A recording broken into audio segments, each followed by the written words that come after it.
Assalamualaikum warahmatullahi wabarakatuh. Halo semuanya, perkenalkan saya Resi Diwirafifa dengan NPM A1302452 dengan dosen pengampu Bunda Neti Ramayani. Di sini saya akan menjelaskan materi tentang hak dan kewajiban. A. Definisi bangsa, warga negara, dan penduduk. Yang pertama ada bangsa. Bangsa itu merupakan kumpulan dari masyarakat yang membentuk negara. Dalam arti sosiologis, bangsa termasuk kelompok paguyuban yang secara kodrati diterjunkan untuk hidup bersama dan senasib sepenanggungan di dalam suatu negara. Yang kedua ada warga negara. Warga negara adalah individu yang memiliki hubungan hukum dan politik dengan suatu negara. Hubungan ini memberikan status kewarganegaraan yang meliputi hak-hak dan kewajiban yang diatur dalam konstitusi dan perundang-undangan. Yang ketiga, penduduk. Menurut Cronenberg, penduduk suatu negara adalah semua orang yang pada sewaktu-waktu mendiami wilayah negara, yang secara sosiologis lazim disebut rakyat atau folk dari negara. B. Asas-asas kewarganegaraan. Asas kewarganegaraan adalah dasar berpikir dalam menentukan masuk tidaknya seseorang dalam golongan warga negara dari suatu negara tertentu. Adapun asas-asas tersebut antara lain, yang pertama asas kelahiran atau isoli. Penentuan status kewarganegaraan berdasarkan tempat kelahiran seseorang. Yang kedua ada asas keturunan atau ius sanguinis. Penentuan status kewarganegaraan berdasarkan keturunan. Yang ketiga ada asas perkawinan. Penentuan status kewarganegaraan yang didasarkan pada aspek perkawinan yang memiliki asas kesatuan hukum. Lalu yang keempat ada asas naturalisasi. Nah, naturalisasi ini dibagi menjadi dua, yaitu yang pertama naturalisasi aktif dan naturalisasi pasif.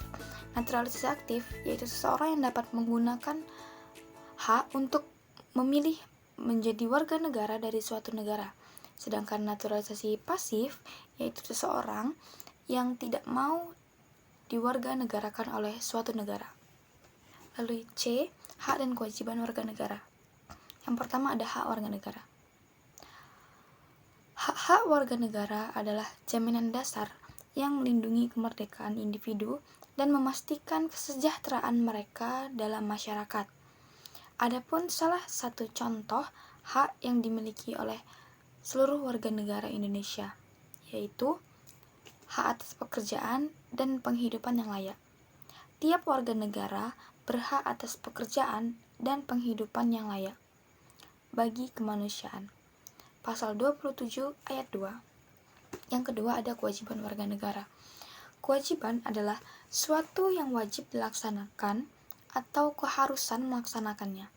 Kita sebagai masyarakat yang tinggal di suatu negara mempunyai kewajiban sebagai warga negara.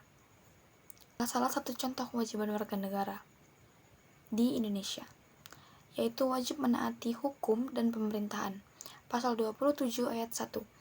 Undang-Undang Dasar Negara Republik Indonesia 1945 berbunyi, segala warga negara bersamaan kedudukannya di dalam hukum dan pemerintahan dan wajib menjunjung hukum dan pemerintahan itu dengan tidak ada kecualiannya.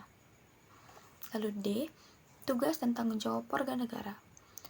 Tugas dan tanggung jawab warga negara adalah kewajiban-kewajiban yang melekat pada negara sebagai organisasi politik berdaulat untuk menjamin ketertiban, melindungi warga negara, menyediakan layanan politik, menegakkan hukum, mengatur perekonomian, menjaga pertahanan, keamanan, serta memenuhi komitmen internasional. Adapun klasifikasi dari tugas dalam tanggung jawab negara yaitu yang pertama ada perlindungan, yang kedua penyediaan kesejahteraan dan layanan publik, yang ketiga penegakan hukum dan keadilan, yang keempat pengaturan dan regulasi, yang kelima pertahanan dan keamanan, yang keenam akuntabilitas dan good governance, yang ketujuh ada tanggung jawab internasional. Lalu yang E, konsep hak asasi manusia. Hak asasi manusia atau HAM sebagai anugerah Tuhan Yang Maha Esa dirumuskan sebagai hak kodrat yang melekat dimiliki oleh manusia sebagai karunia pemberian Tuhan kepada insan manusia dalam memegang dan mempertahankan hidup dan peri kehidupannya di muka bumi. HAM adalah hak yang bersumber dari hukum alam tetapi sumber utamanya dari Allah. HAM adalah hak yang diperoleh setiap manusia sebagai konsekuensi ia dilahirkan menjadi manusia. Mungkin itu saja yang dapat saya jelaskan atau paparkan kepada kalian. Lebih dan kurangnya saya mohon maaf. Kepada Allah saya mohon ampun. Wabillahi taufiq wal hidayah. Wassalamualaikum warahmatullahi wabarakatuh.